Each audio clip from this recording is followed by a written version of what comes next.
Good morning. Today is January 22, Thursday, 2026.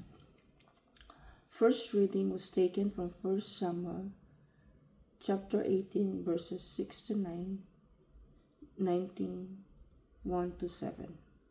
In those days, when David returned from striking down the Philistine, the woman came out of all the cities of Israel, singing and dancing, to meet King Saul with tambourines, with songs of joy, and with musical instruments. And when the women sang to one another as they celebrated, Saul has struck down his thousands, and David his 10,000s.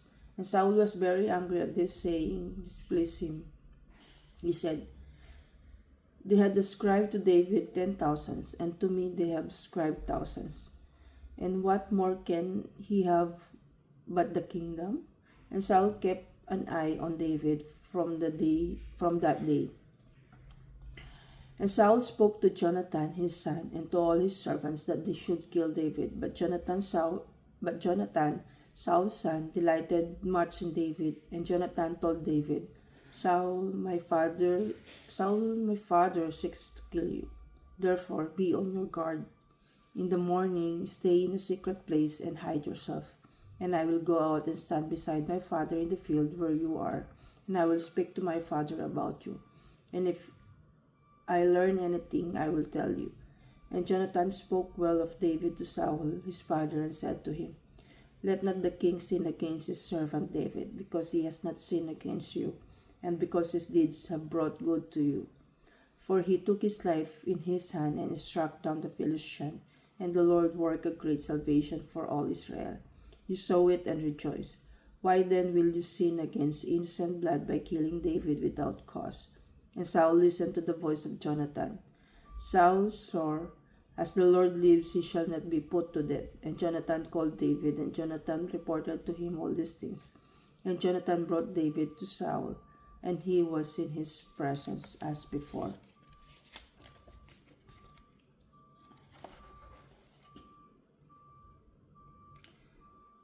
Psalm 56, 2 to 3. In God trust I shall not fear. I shall not fear. In God trust I shall not fear. Have mercy on me, O God, for people assail me. They fight me all day long and oppress me. My foes assail me all day long. Many fight proudly against me. You have kept an account for my wanderings.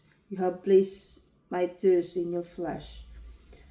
Are they not recorded in your book? Then my foes will turn back on the day when I call to you. This I know, that God is in my side. In God whose word I praise. In the Lord whose word I praise. In God I trust, I shall not fear.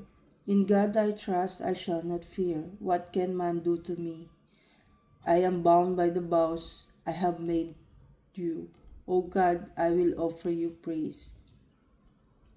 In God I trust, I shall not fear. Alleluia, alleluia. Our Savior Christ Jesus abolished death and brought life and immortality to light, and through the gospel. Alleluia. Gospel reading was taken from Mark chapter 3, verses 7 to 12.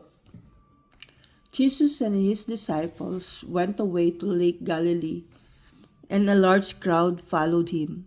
They had come from Galilee, from Judea, from Jerusalem, from the territory of Idumea, from the territory on the east side of Jordan, and from the region around the cities of Tyre and Sidon.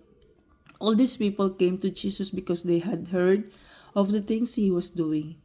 The crowd was so large that Jesus told his disciples to get a boat ready for him, so that the people would not crush him. He had healed many people, and all the sick kept pushing their way to him in order to touch him. And whenever the people who had evil spirits in them saw him, they would fall down before him and scream, "You are the Son of God." Jesus sternly ordered the evil spirits not to tell anyone who he was. The word of the Lord. Are we nurturing seeds of jealousy, allowing them to grow into resentment and bitterness? Like Saul, do we feel threatened by the success of others, or can we, like Jonathan, celebrate their goodness? David's trust in God made him unstoppable, and his humility allowed him to receive praise without pride. Let us ask ourselves, am I like David, facing trials for faithfulness? Or am I like Saul, consumed by jealousy? Or am I like Jonathan, seeking the goodness in others? Just as a seedling needs space to bloom, let us create room for one another to learn and to thrive.